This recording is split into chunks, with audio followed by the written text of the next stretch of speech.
Niligo lang ako, guys.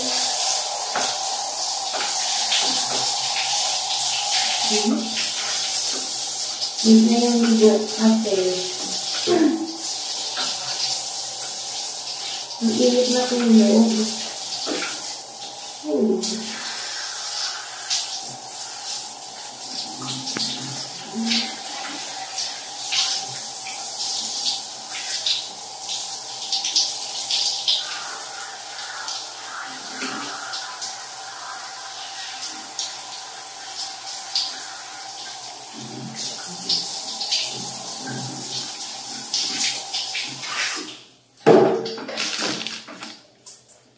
Ito yung sabon ko. Beauty.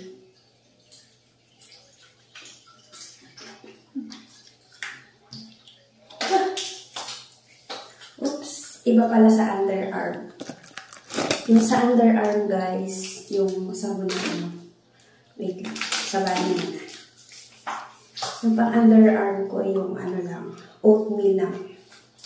Kasi sensitive yung kilikili ko.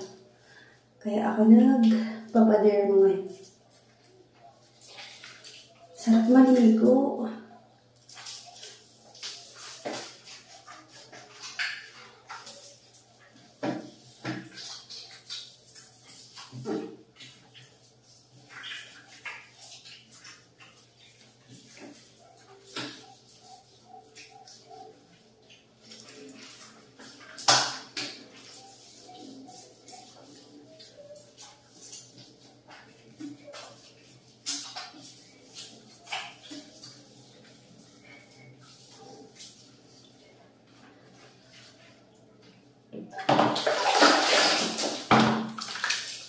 Tapos, maglalagay ako ng body wash. After ko maligo, mag-body wash naman ako.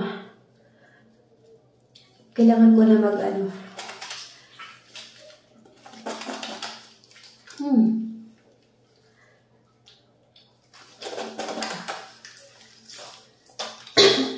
Mag-ayos ng mukha. Nadja-jagger na ako. Nahahaber na ako, guys, kasi 2 weeks na ako may sakit. Para na akong natuyot.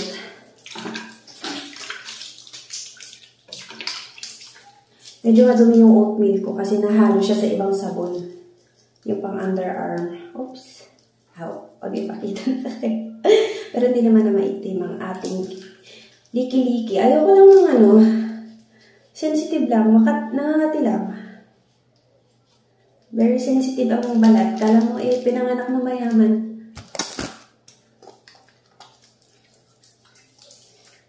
Tapos, sige, babad-babad muna.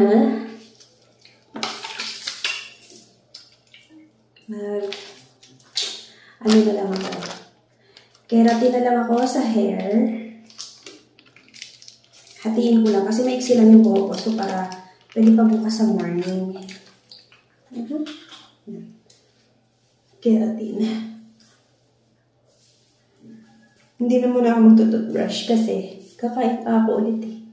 Nantay ko pa yung isa.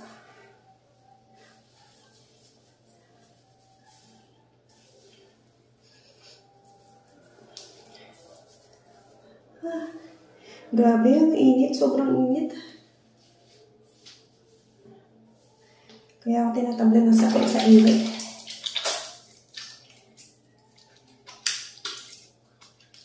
So, magpapapit lang muna ako. Wala na pala akong scrub.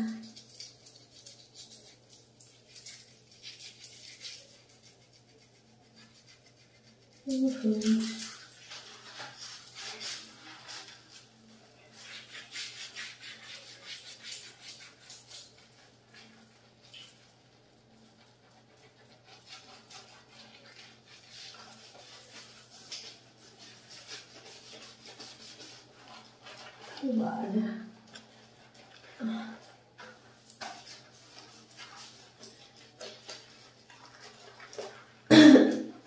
Uy! Napukinuskos.